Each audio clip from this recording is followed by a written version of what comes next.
माँ भारती को नमन करता हूँ। ये वो धरती है जिन्हें माँ दुर्गा का वरदान है। ये वो धरती है जिन्हें माँ दुर्गा का वरदान है।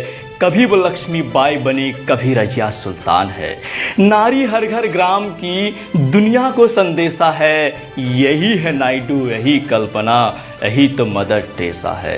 राजपूती आन बचाती, कभी वो पद्मिनी रानी है। खेजड़ी वृक्ष की रक्षा है तू, अमृता देवी बिश्नोई है।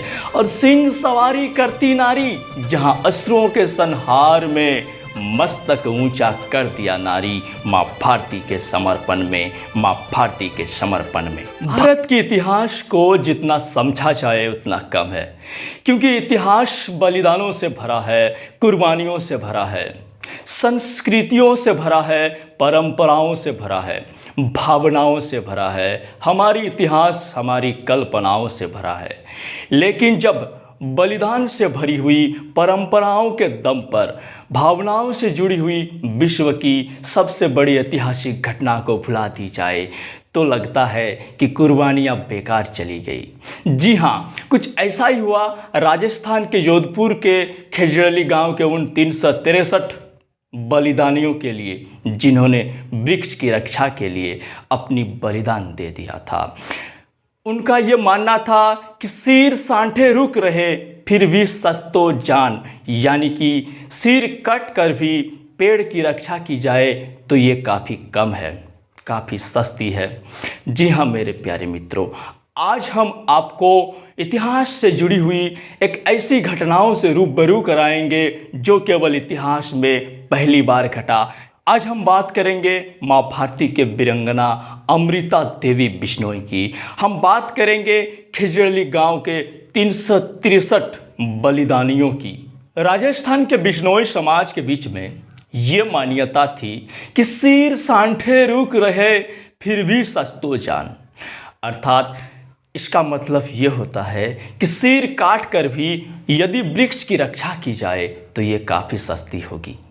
बलिदान से भरी हुई ये घटना 1730 की है, जब राजस्थान के मेड़वाड़ यानी जोधपुर रियासत के राजा अभय सिंह हुआ करता था। राजा अभय सिंह मेहरानगढ़ के किले में एक भव्य महल की रचना करवाना चाहता था। उनका एक मंत्री था जिसका नाम था गिरिधारी सिंह भंडारी। उन्हें यह आदेश दिया गया कि कहीं से भी वृक्ष की प्रबंध की जाए। तभी मंत्री इस खोज में निकले और महल से तकरीबन 24 किलोमीटर की दूरी पर खेजड़ी गांव के खेजड़ी ब्रिज पर उसकी नज़र जा टिकी। तभी क्या था, मंत्री अपने सिपाहियों के साथ खेजड़ी गांव पहुंचे और वहां खेजड़ी वृक्ष को काटने लगे। तभी कुल्हाड़ी की आवाज़ सुनकर रामू गौड़ की पत्नी अमृता बिश्नोई घर से निकली और उन्होंने बिश्नोई समाज का हवाला दिया तथा पेड़ों को काटने से सिपाहियों को रोकने लगे। अमृता बिश्नोई ने हजारों विनती मांगी, फिर भी सिपाही नहीं माने और वो वृक्ष को काटने लगे। तभी अमृता बिश्नोई पेड़ में चिपक गई और उन्होंने ये कहा कि यदि आपको ये वृक्ष को काटनी हो तो इससे पहले मुझे टुकड़े टुकड़े करने होंगे। हमारे जीते जी हम इस वृक्ष की एक भी पत्तियां काटने नहीं देंगे। वहाँ राजा का हुक्म था। मंत्री गिरिधारी अपने सिपाहियों को आदेश दिया कि देख क्या रहे हो, खेजड़ियाँ काटना शुरू करें। तभी क्या था कि अमृता देवी को कुल्हाड़ी की चोट पर घायल कर दिया। वो गंभीर रूप से घायल हो गए और अंततः वह मर गई। लेकिन उनकी अंतिम सांस तक वो पेड़ से चिपक के रह गई थी। अपनी मां की बलिदान को देखकर उनकी 3 बेटियां आशु, फागु और रत्नी ने भी पेड़ से चिपक कर अपनी बलिदान दे दी थी। और देखते ही देखते गांव के सभी लोग वृक्ष को बचाने के लिए आगे आए और वो भी वृक्ष से चिपकने लगे। मंत्री गिरिधारी की सिपाहियों ने बिश्नोई समाज के कुल 363 लोगों की हत्या कर दी थी। इनमें से 71 महिलाएं और 252 पुरुष थे। इतिहास में पहली बार ऐसा घटना घटा कि कोई व्यक्ति वृक्ष के लिए अपनी जान गंवा दिए थे। बाद में जब ये घटना राजा अभय सिंह को पता चला तो वो काफ़ी दुखित हुए, वो काफ़ी आहत हुए।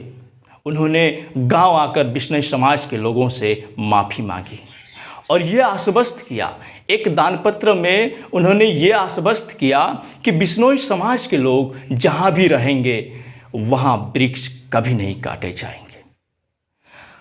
अब से उस जगह में आज तक बिश्नोई समाज का एक मेला लगता है जिसमें लाखों के तादाद में श्रद्धालु आते हैं, उन बलिदानियों को नमन करते हैं और साथ ही बिश्नोई समाज की संस्कृति को याद करते हैं। मगर दुख की बात तो ये है कि अभी तक ना तो ये शौर्य भरी गौरव की गाथाएं प्रदेश में सुनाई जाती है और न ही बच्चों को पाठ्यक्रम में पढ़ाया जाता है, ना ही उस स्थल को एक पर्यटन स्थल के रूप में विकसित किया गया है और ना ही पर्यावरण दिवस पर उन्हें याद किया जाता है। सरकार का यूं ही राजस्थान की शौर्य पर मौन रहना ये बात का संकेत करता है कि शायद उन्हें ये शौर्य भरी गाथाएं, ये बलिदान की कथाएं बच्चों तक पहुंचाने में कोई दिलचस्पी नहीं है।